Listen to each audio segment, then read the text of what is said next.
Okay, what a mess the last 12 hours have been. This might be some of the biggest paddle news that's ever happened in pickleball, and it's still not exactly clear what is going on, but the only thing that is finally clear is that the Gen 3 Joolas are no longer USAP approved.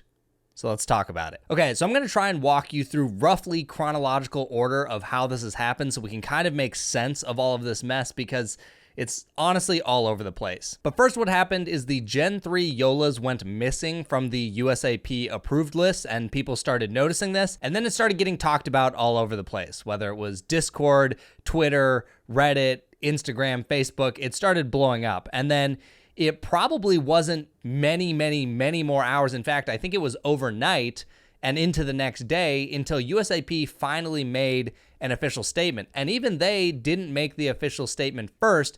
It was actually Joola. And before we even get to the statements they had, I do want to correct one thing, because as far as I know currently, this is correct, but I have a feeling this is going to be one of those situations where the news is changing all the time.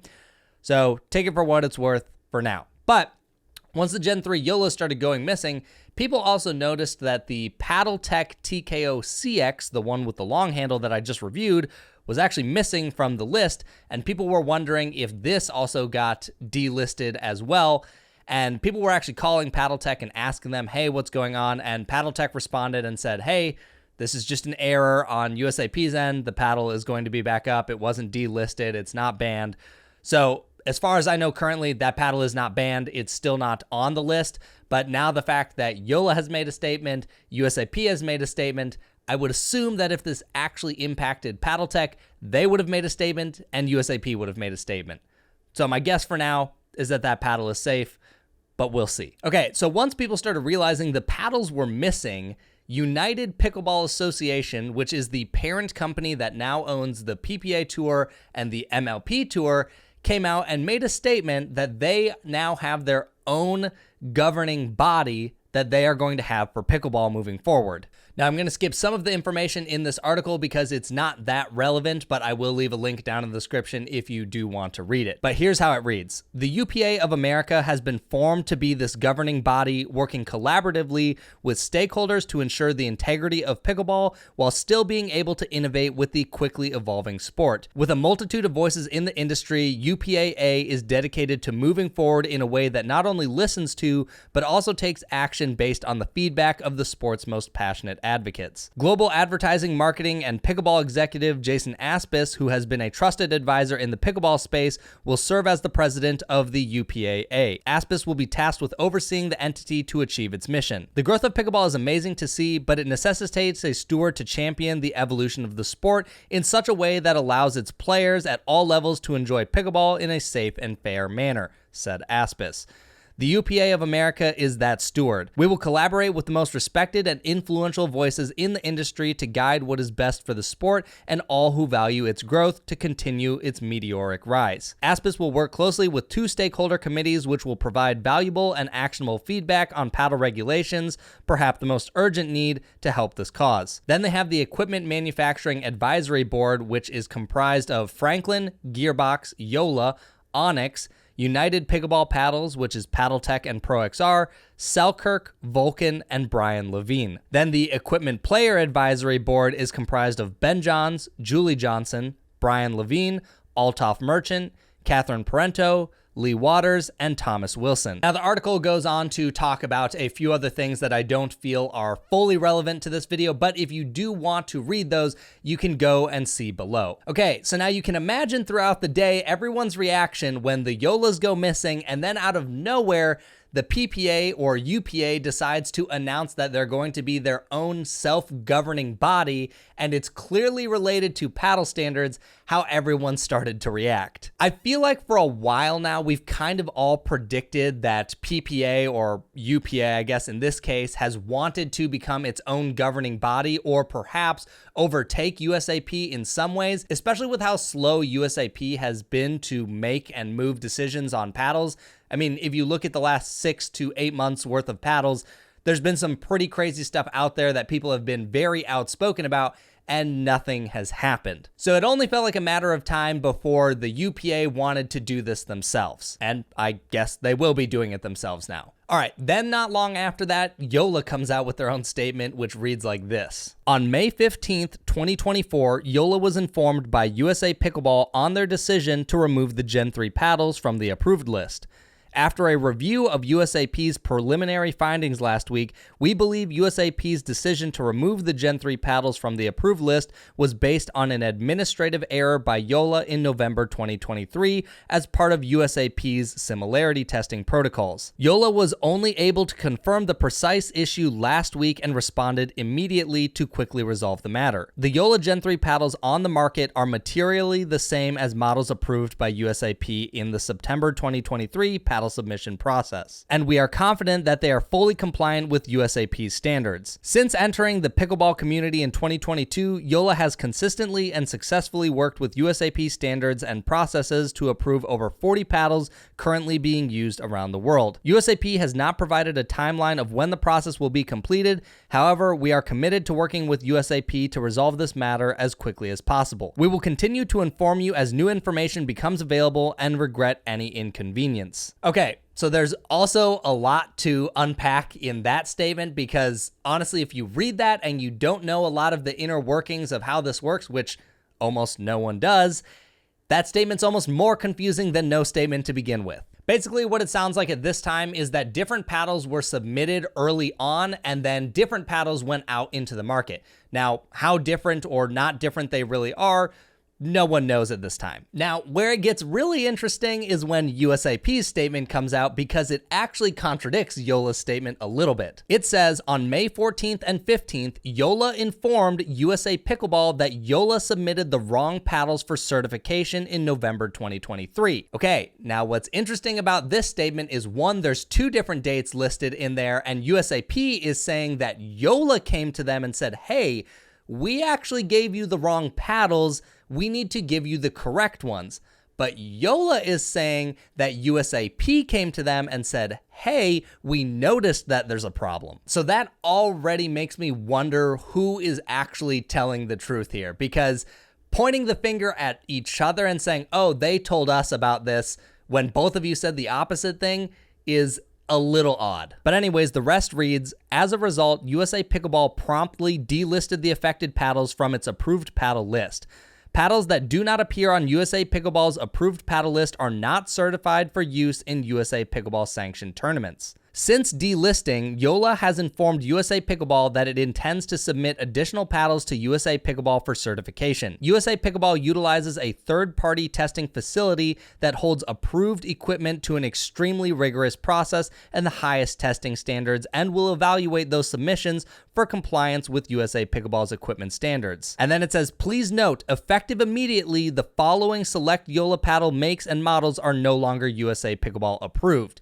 And it goes on to list all of the Gen 3 Joolas and all of the Alpha models that pros had been using prior. So it's going to be very interesting to see how some of this shakes out, because they make it sound like Joola's just going to submit the paddle that everyone has currently, get it retested, and then if it passes, everything is great and amazing. But I find it slightly odd that Joola would have admitted, hey, we submitted the wrong paddles and then that got them delisted, rather than saying, hey, we had the wrong ones, let's give you the current ones to test, and then we can delist the other ones that we had listed. Like, I feel like all of this debacle could have been handled behind closed doors, but USA Pickleball and Joola are kind of pointing fingers at each other. So I really don't know how that's going to get resolved, but it's not looking great currently. Now, also with this UPA announcement, on Twitter, PPA came out with this tweet. In regards to permitted paddles at the Vizzy Atlanta Open, the pro and amateur competitions are both underway at the Vizzy Atlanta Open, and the PPA Tour will not change paddle standards mid-event. As always, we will continue to work with players, manufacturers, and Pickle Pro Labs to evaluate and update these standards for future events. Now, honestly, I think it's probably a good thing to not do that in the middle of a tournament. We saw how that went with the US Open a couple years ago when the whole Carbon Gate happened. So I don't think we wanted to repeat that. But it is very interesting to see PPA go off script and not care about what USAP is saying anymore, and then also announce their own self-governing body. Okay, so that's most of the news as it sits now, and I have a lot of thoughts on this matter. First of all, let's try and unpack this whole UPA announcement and them becoming their own self-governing body. So at this point, the umbrella company that owns PPA and MLP owns the largest retail shop, Pickleball Central, owns the largest tournament database, pickleballbrackets.com. They own the 2 tours, and now you're telling me that they're also going to have their own self-governing body for paddles and regulations. Okay. That's interesting because the PPA has never been the moral compass of doing things properly or even necessarily fair. I feel like over the years we've seen countless times now where the PPA does things that are sketchy, especially as it comes in relation to paddle testing or paddles failing testing and results that were using those paddles. I feel like we've seen it plenty of times. So do we really think it's going to be a good idea for them to have their own governing body where they now dictate the rules for paddles? And on top of that, is it gonna get even more confusing where we have USAP approving paddles and potentially UPA approving paddles? Like, how is this gonna work? If they're not gonna follow USAP standards, are they just gonna pick and choose what applies and kind of let USAP do their thing? Or are they gonna create their own testing body entirely? And now you're gonna have 2 stamps of approval if you wanna play in an APP tournament or a PPA tournament with that paddle. I feel like there's a lot of ways that could go south really quick or just get very confusing for paddle manufacturers or even just the players out there. I'm imagining a scenario where UPA says, hey, this paddle's approved over here, you can use this, or even let's just use the Gen 3 as an example. UPA comes out and says, hey, we are totally fine with the Gen 3 Joolas. All of them perfectly legal. APP is like, nope. We don't want those to be legal. They're not approved. You can't use it at an APP tournament. How are the amateurs now going to have to keep up with if their paddle is approved for one organization and not the other, or if it's approved for both or not approved for either? That seems like a disaster waiting to happen. So with sketchy ethics already in place, I don't have a lot of confidence that the UPA is actually going to make really good decisions that move the market forward. But who knows? Maybe I could be proven wrong, and this is where things actually start taking a pivot for the better. Now, the other side of this is, will USAP just become irrelevant with this announcement? I'm imagining a scenario where UPA says, you know what? The Joolas are completely fine over here. And there are thousands, tens of thousands of people who went and bought those Gen 3 Joolas and are going to be very unhappy if they can't use them in tournaments coming up. So if PPA says, hey, you know what? We welcome these paddles over here, a lot of people are probably going to go flock to play in those tournaments versus the APP tournaments. So it just makes me wonder if USAP kind of shot themselves in the foot, letting these paddles get out of hand for as long as they did and waiting to act. Because this feels like the perfect time to announce the UPA and say, hey, we're going to do things differently and maybe we're even going to do them better over here. That's a pretty enticing way to take manufacturers and get them to go over there. And with several of the largest brands sitting on the advisory board of UPA for the equipment standards, makes you wonder if they're picking a side here. I mean, you've got Franklin, Gearbox, Joola, Onyx, PaddleTek Pro XR, Selkirk, and Vulcan. Those are some of the biggest named brands in all of pickleball. So is this them kind of putting a flag in the ground and saying, hey, we're going over here. We don't really care what you do anymore, USA Pickleball? I don't know, but it sure doesn't look good for USAP in my opinion. And honestly, you know what? USAP waited way too long to try and get their things under control. It's been questionable with many paddles and their grit legality on the market for a year and a half, if not more. Then you have all these crazy power paddles coming out that sound like some of them are gaming the test and getting around things in all these certain ways, and just nothing gets mentioned or talked about by USAP.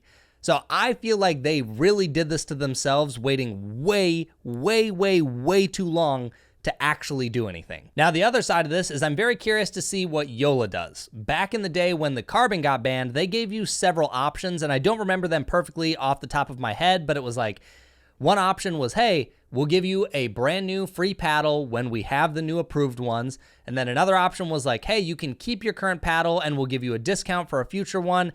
And I think there was a third option that I don't really recall at this point, But regardless, they gave their impacted customers an option of how they wanted to handle it.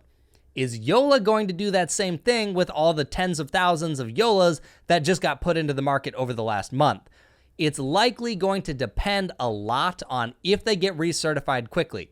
If next week they're back and everything's fine, then yeah, Joola's not going to have to do anything. But if we sit here for 2 weeks, 3 weeks, a month, is Joola going to do anything to help their customers out? Because if you're a customer who just spent $300 and your paddle is no longer approved, and allegedly it's a administrative error by Joola that caused all of this, yeah, I'd be pretty mad, especially going to an APP tournament, because I believe the New York APP, which is one of their majors, is happening next week. So if you're going to that and you have one of these paddles, yeah, that would be kind of rough. So yeah, that's about where the news sits right now, guys. Honestly, this entire thing is crazy, and I have almost no doubt that over the next week, maybe even 2 weeks, it's gonna get even crazier, or there's gonna be a lot more back and forth on these statements.